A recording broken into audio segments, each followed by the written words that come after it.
चलो। सो आज हम आप सबके सामने एक हिस्टोरिक एक स्टूडेंट को लेके आ रहे हैं जिन्होंने एक हिस्ट्री क्रिएट की है जेआईएल जैसे सब्जेक्ट में, जिनके 81 मार्क्स। मतलब भाई साहब, मैं तो कहूंगा सबसे पहले अ वेरी बिग कॉन्ग्रेचुलेशंस किरण। आपके सामने किरण को हम लेके आए हैं जो अपने बहुत अच्छे अपनी जर्नी से कैसे उन्होंने किया, आपको एक छोटा सा गाइडेंस सेशन अपनी तरफ से देने वाले हैं, सो दैट कि आप सब भी उनके वाले स्टेप्स को फॉलो करो और नेक्स्ट विल बी योर्स। और डेफिनेटली आप सब अचीव करोगे जेएचएल पेपर के अंदर, एंड और सब थ्योरी लो पेपर के अंदर भी आपकी हेल्प होने वाली है। So first thing first Kiran, a big congratulations. And आज ये दिन आपके लिए जिंदगी में बहुत बड़ा दिन है, आपके पेरेंट्स को भी कॉन्ग्रेचुलेशंस। तो कैसा फील कर रहे हो आप किरण? बहुत अच्छा फील कर रही हूँ सर। अच्छा। तो लाइक आपने रिजल्ट देखा अपना, क्या आपको उम्मीद थी कि मेरा इतना अच्छा आप स्कोर करोगे? आई गेस आपने सीएल में भी 60 मार्क्स स्कोर किए हैं, 81 मार्क्स जेएचएल में हाँ। स्कोर किए हैं, और एसबीसी में भी आई गेस 50 हैं आपके, है ना? सो थोड़ा सा आप एक बार हाँ। अपने बारे में बताइए कि क्या रहा आपकी जर्नी, एंड सो दैट बताइए। मैंने लास्ट ईयर ही 12th क्लियर किया था। और फिर 12th मेरा साइंस बैकग्राउंड से था। तो अच्छा, फिर आपका साइंस मुझे बैकग्राउंड 12th। से था 12th? हाँ सर। अच्छा, आप कहाँ से बिलोंग करते हैं, एक बार आप वो बताएंगे? मैं छत्रपति संभाजीनगर महाराष्ट्र से बिलोंग करती हूँ। महाराष्ट्र से बिलोंग करते हैं। आपकी स्कूलिंग की अगर बात करें, आपने स्कूलिंग कैसे, सीबीएसई बोर्ड से या अपने लोकल एरिया के बोर्ड से की है? कहाँ से आपने स्कूलिंग की है? Maharashtra state board. आपने अपने स्टेट बोर्ड से, लाइक मराठा बोर्ड से आपने किया, राइट? ठीक है, हाँ हाँ। बहुत अच्छा। तो मतलब बड़ा टफ टास्क होता है, जितना मैं मतलब मेरी नॉलेज है, मराठा बोर्ड में थोड़ा सा लाइक इंग्लिश कम होती है, लाइक हिंदी थोड़ा सा ज्यादा यूज होती है, फिर लोकल लैंग्वेज ज्यादा यूज होती है। I am right? तो बहुत ही ज्यादा काफी यूज होती चैलेंज आया होगा आपको, और बहुत सारे ऑल ओवर इंडिया लेवल के बच्चों को भी ये चैलेंज आता है, स्पेशली जेएचएल जैसे सब्जेक्ट में, जिसको माना जाता है जिसकी लैंग्वेज थोड़ी टफ है। तो आपको कैसा लगा, लाइक आपको टफ लगा? पहले तो आपका ये सम अप करते हैं, लाइक अगर आप साइंस बैकग्राउंड से आई तो आपने क्या सोचा था, क्या सोच के आप इसके अंदर आए, कैसे आपको पता चला कि मुझे सीएस जैसा कोर्स करना है? तो बताएं आप थोड़ा सा बच्चों को। मतलब 12th के बाद मैं बहुत कंफ्यूज हो गई थी कि मैंने आगे क्या करना चाहिए। और मेरी सिस्टर जो है वो कॉमर्स उसने लिया था। और वो सीए इंटर की प्रिपरेशन कर रही थी। तो उसने मुझे बोला कि सीए सीजी है सीए से। और तू कर सकती है। तो फिर मैंने उसके कहने पे सीएस चूज किया। पर जब मैंने सीएस डबल ईटी का सिलेबस देखा तो उसमें मतलब मुझे ये पता चला कि ये सब लॉ के बारे में है। फिर मुझे एक बार मैं इसमें आ गई तो मुझे लॉ का इम्पोर्टेंस पता चला। और फिर मुझे मतलब वो सब्जेक्ट्स बहुत पसंद आने लगे।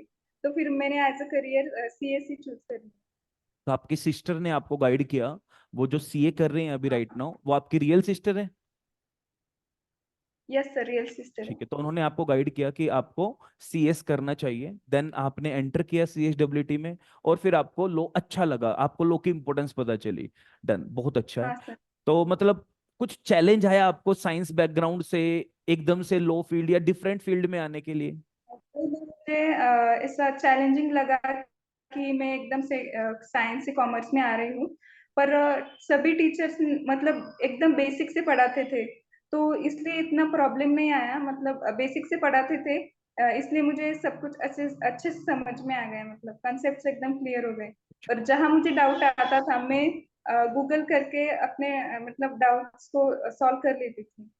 अच्छा, तो मैं आपसे स्पेशली पूछना चाहूंगा यार, ये किया क्या? मतलब मैं तो यही बोलूंगा, आई एम जस्ट शॉकिंग। जेएचएल, और वो भी new syllabus, right? New syllabus ना? न्यू हाँ सर। सिलेबस में जेएचएल के अंदर यार इतना वास्ट सिलेबस है। अगर मैं बात करूं, ऑलमोस्ट ओल्ड सिलेबस के कंपैरिजन में 250 पेजेस न्यू ऐड हुए हैं न्यू सिलेबस में। इतना सिलेबस, आपने क्या स्ट्रेटेजी फॉलो की? मतलब पहले अगर मैं बोलूं तो आपने कितना टाइम दिया जेआईएल पेपर को, या सारे सब्जेक्ट्स को, या सिर्फ जेआईएल को फोकस किया, क्या किया आपने? मतलब आने वाले जो स्टूडेंट्स हैं या जो बच्चे नहीं क्लियर हो पाए हैं, आपसे बहुत कुछ मोटिवेशन मिलने वाला है। आपके हर एक वर्ड को वो लोग सुन रहे हैं, मतलब ये मानना, आज आप ना, आपको पूरा इंडिया सुन रहा है। जेआईएल में जो आने वाले स्टूडेंट्स हैं उस उनको आपसे बहुत इंस्पिरेशन मिलने वाला है। तो आप अपनी जर्नी को थोड़ा सा ट्रूली शेयर करना कि क्या आपको जेआईएल में डिफिकल्टीज आई, आपने कितना टाइम डिवोट किया, क्या स्ट्रेटेजी रही है आपकी जेआईएल पेपर के साथ। एंड अगर आपके जो भी और स्टूडेंट्स को डाउट आएंगे तो डेफिनेटली वो नीचे डाल देंगे, आप उनकी हेल्प जरूर करना। बताइए जरा। आपकी वॉइस नहीं आ रही है किरण, आपकी वॉइस नहीं आ रही है।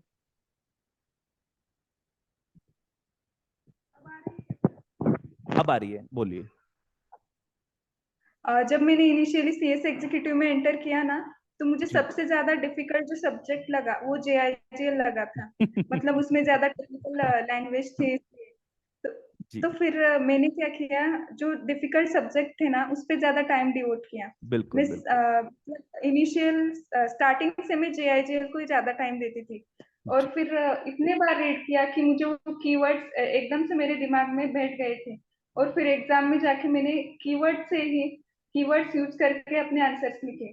तो फिर मेरा यही मानना है कि जितना ज्यादा आप जेआईजीएल को रीड करोगे उतना ही ज्यादा आपको एक मिनट, कंसेप्ट एक मिनट, मैं क्लैरिटी थोड़ा सा आती रोकना चाहूंगा। आपने क्या बोला, जितना ज्यादा जेएजएल पेपर को क्या करोगे, है। रिलेट करोगे, नहीं, जितना ज्यादा आप रीड करोगे, रीड करोगे? ओके जितने टाइम फाइन। करोगे उतना ही ज्यादा आपको कीवर्ड्स दिमाग में बैठ जाएंगे। जी जी जी। और फिर आपको उतनी ज्यादा कंसेप्ट क्लैरिटी आएगी। तो किरण मतलब ये तो कोई आपकी ना एक न्यू वो नहीं है, हर बच्चे को इनिशियली जेएजएल टफ लगता है, उसके पीछे रीजन भी मुझे है, तो और ये सब रिलेट भी कर सब पाएंगे अपनी लाइफ के साथ। हाँ बोलिए, आप क्या बोल रहे हो। मतलब मुझे भी बहुत ज्यादा डिफिकल्ट लगा था जेआईजीएल, इसलिए मैंने उसको बहुत ज्यादा टाइम डिवोट किया। और तो फिर मतलब उस मुझे मिल गया आगे। एक बार मैं बच्चों को समअप करता हूँ, आपने क्या बोला है, माइट भी आप मैं आपको उसमें बच्चों को बताऊं। तो किरण ने बोला है कि सर मैंने की वर्ड्स की तरफ ध्यान दिया। जो मैं क्लासेस में आपको की नोट्स लिखवाता हूँ, की वर्ड्स बोलता हूँ कि देखो रट्टा तो होगा ही नहीं, लो का ना हम क्रैम तो कर ही नहीं सकते, एक टॉपिक कर लेंगे, दो टॉपिक कर लेंगे। तो किरण ने भी प्योरली फोकस किन पे किया, की वर्ड्स के ऊपर किया। एंड किरण, क्या जो मैं क्लास में नोट्स बनवाता था वो आप बनाते थे साथ साथ नोट्स, या क्या करते थे उनका आप? क्लास के टाइम आप जब नोट्स बनवाने को बोलते थे मैं तभी लिख लेती थी नोट्स। और नोट्स लिखने से क्या होता है कि वो अपने को रिटेंशन हो जाता है उसका। जो चीज हम लिखते हैं वो हमें ज्यादा देर याद रहती है। तो फिर इसलिए मैं नोट्स बनाती थी आपके। ठीक है। तो आप क्लास के साथ साथ नोट्स प्रिपेयर करते थे, की वर्ड्स पे ध्यान रखते थे। अच्छा, आप रिवीजन क्लासेस के साथ साथ करते थे, या आप बाद में आपने सारा सिलेबस ओवर होने के बाद रिवीजन किया जैसा मोस्टली बच्चे सोचते हैं? नहीं, मैं क्या करती थी कि जिस दिन जो टॉपिक पढ़ाया क्लास में वो एक बार गो थ्रू कर लेती थी, एक बार वो रीड कर लेती थी। और फिर पूरा कोर्स खत्म होने के बाद भी मैंने 4 to 5 टाइम्स रिवीजन किया होगा। एक बार, तो एक फिर बार थोड़ा सा आप लास्ट का रिपीट करना, आपने क्या बोला, आपकी थोड़ी सी वॉइस हो गई है मेरे पास। मैंने मतलब क्लास होने के बाद भी मैंने जो टॉपिक क्लास में पढ़ाया वो तो रिवाइज कर ही लेती थी। पर कोर्स खत्म होने के बाद भी आप मैं जैसे माइक रिवीजन पहले करती करके बोल रहे थे, आप एक बार वैसे बोलेंगे, मतलब आवाज है ना बड़ी वैसी आ रखी है आपकी, कि हो सकता है कि बाद में बच्चों को समझ में ना आए, तो आप जैसे पहले बात कर रहे थे वैसे करेंगे। थी। हाँ ठीक है सर। हाँ ऐसे ऐसे ऐसे, राइट। जी, बोलिए, एक बार रिपीट कर दीजिए। एक बार क्लास खत्म हो गया ना, क्लास में जो भी टॉपिक पढ़ाया जाता था मैं जी जी। एक बार वो रीडिंग कर लेती थी। पर कोर्स खत्म होने के बाद भी मैंने 4 to 5 टाइम्स रिवीजन किया था। 4 to 5 टाइम्स आपने रिवीजन किया था? तो देखो ये फैक्ट है, मैं क्लासेस में भी बोलता रहता हूँ, ब्रह्मास्त्र है। अगर आपको प्रोफेशनल कोर्सेज पास कर रहे हैं तो रिवीजन, री रिवीजन, री रिवीजन, री revision, at least 4 to 5 time revision होगी, तो कोई भी मुश्किल से मुश्किल पेपर आप लोगों के लिए इजी हो जाएगा। आपने बोला जाता है जेएजएल पेपर टेक्निकल है, और जैसे आपने स्टार्टिंग की कि सर इनिशियली मुझे भी वो टेक्निकल लगा, तो पता है प्रॉब्लम क्या आती है, दो तरीके के बच्चे होते हैं। एक आप जिसने उसको पॉजिटिव लिया कि यार देखो करना तो है ही, अल्टीमेटली सीएस बनना है, तो पेपर तो सारे इक्वल हैं, चाहे वो जेआईएल पेपर है, एसबीसी पेपर है, कंपनी लॉ पेपर है, सीएफएम पेपर है, करने तो सारे ही हैं। अब अगर दो तरीके के अप्रोचेज हैं, ये सोच ले कि ये टफ है तो इसको छोड़ दें, तो फिर तो वो बच्चे फिर बाद में सफर करते हैं, इधर फेल और इधर कम मार्क्स। और एक आप वाली अप्रोच वाला बच्चा कि यार टफ है तो क्यों ना इसको पहले से ही ज्यादा एफर्ट लगाया जाए कि मैं इसको इजी बना दूं। तो आपने वही वाली अप्रोच फॉलो की कि सर अगर टफ है तो मैं इसके ऊपर और ज्यादा एफर्ट लगाऊंगी कि लास्ट तक आते आते ये मेरा ना सॉलिड बन जाए। और शायद जेआईजेल पेपर आपने इतनी मेहनत कर दी, इतनी मेहनत की, आज एक आपने आउटस्टैंडिंग मार्क्स अचीव किए हैं उसमें। तो एक आपने जो टेक्निकल चीजें हैं, लाइक टेक्निकल वर्ड्स हैं, उनको कैसे हैंडल किया। उससे पहले क्वेश्चन, उससे पहले, क्या आप रेगुलर बुक भी, जो मैं आपको बुक प्रोवाइड की है, ऑलमोस्ट मॉड्यूल ही होता है, क्या आपने वो भी पढ़ी या सिर्फ शॉर्टकट्स अपनाए, या इन डेप्थ स्टडी जो क्लासेस में होती है वो आपके काम आई? थोड़ा सा आप एक बार वो बताइए।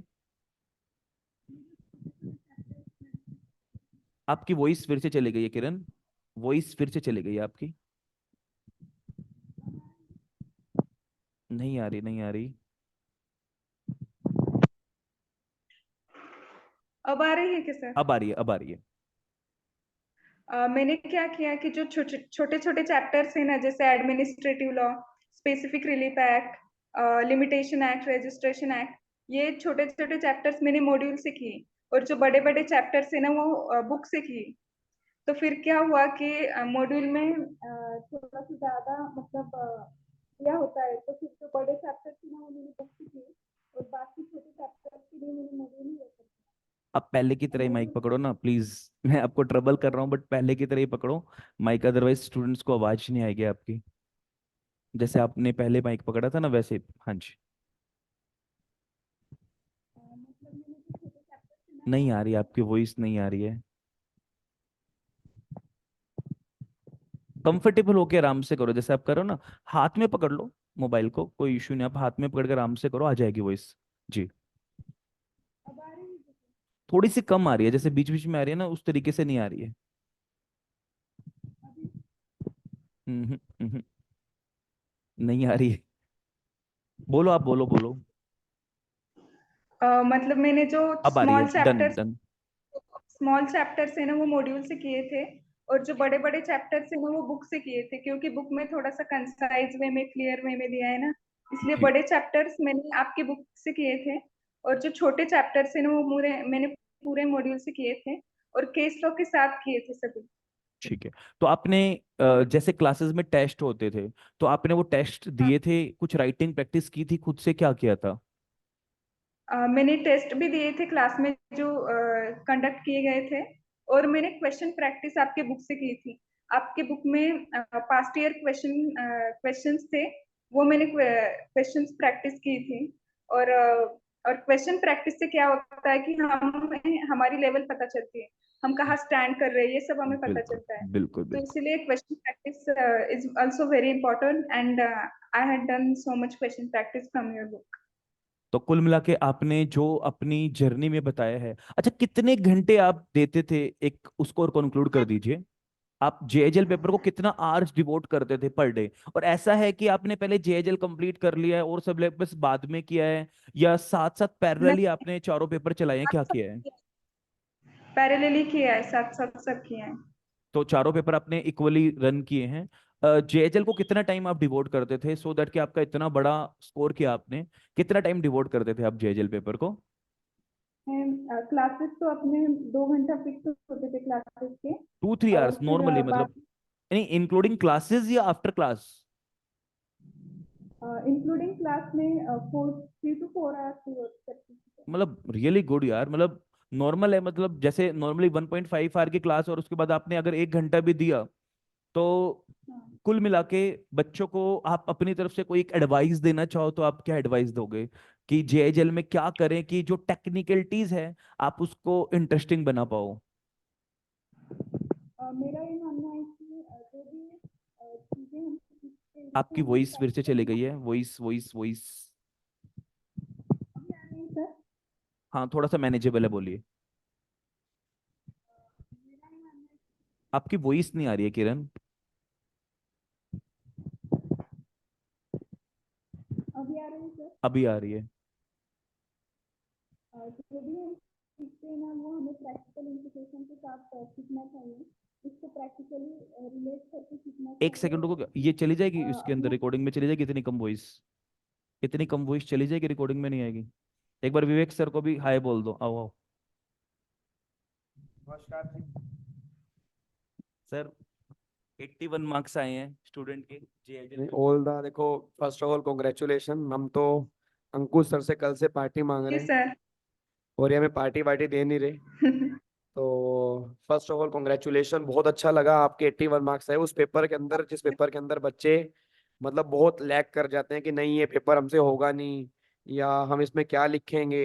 सबसे बड़ी प्रॉब्लम बच्चों की जेएचएल की होती है। तो कॉन्ग्रेचुलेशन, मतलब अंकुश सर की तरफ से तो है ही है, बाकी पूरी हमारी टीम की तरफ से।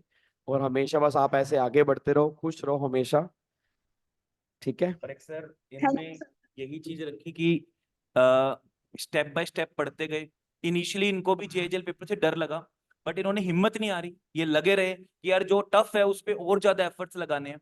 रेगुलरली टेस्ट होते थे तो इन्होंने टेस्ट कंडक्ट किए, राइटिंग प्रैक्टिस की, और शॉर्टकट्स की तरफ इन्होंने ज्यादा फोकस नहीं किया, डिटेल्ड स्टडी की। उसी वजह से आज इनका all over India I guess highest है। हो सकता है किसी का हो, बट मेरी नॉलेज में तो सर ये हाईएस्ट है।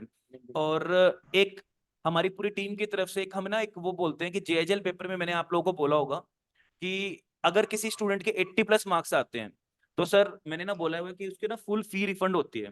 तो फीस जितनी भी है, कोई बात नहीं, कम है ज्यादा है, मेरी तरफ से ना स्टूडेंट को 5100 रुपीज एक एज अ रिवॉर्ड, कि आने वाली जनरेशन भी आपसे इंस्पायर हो और मोटिवेट होके और ज्यादा मेहनत करे। और उसके विवेक सर आपको अकाउंट में ट्रांसफर करेंगे मेरी तरफ से। No sir. नहीं नहीं, बिल्कुल सर, बिल्कुल। तो ये आपका रिवॉर्ड है, और बच्चे के लिए मेरे को लगता है बच्चे का बहुत डेडिकेशन है और आपने बहुत बढ़िया अचीवमेंट ली है। शायद आपको नहीं पता होता कि कई बार हमारे नंबर आते हैं ना, मुझे लगता है यार ठीक है ना, आई तो गए, बट आपके नंबर कई बच्चों के लिए इंस्पिरेशन है। मतलब उनको ये लगेगा कि हम 81 अचीव कर सकते हैं, जो अभी तक बच्चों को डर लगता था। और वो भी न्यू सिलेबस के अंदर है, कि जहाँ पे इतना सारा सिलेबस है। ओल्ड सिलेबस के अंदर फिर भी सिलेबस काफी कम है in comparison to new syllabus. तो न्यू सिलेबस में आपने बहुत अच्छी अचीवमेंट ली है। And once again congratulation. आप खुश रहे हमेशा, आपका परिवार खुश रहे, और अपने पेरेंट्स को प्राउड फील करवाया, ये बहुत अच्छी बात है। तो थैंक यू सो मच। तो मुलाकात थैंक होती यू रहेगी सर। किरण आपके साथ भी। सेकंड ग्रुप अभी आप दे ही रहे हो, तो सेकंड ग्रुप में आप जीडी सर, अरुण सर आपको मिलेंगे सेकंड ग्रुप के लिए। ठीक है Kiran, wish you all the best for your bright future.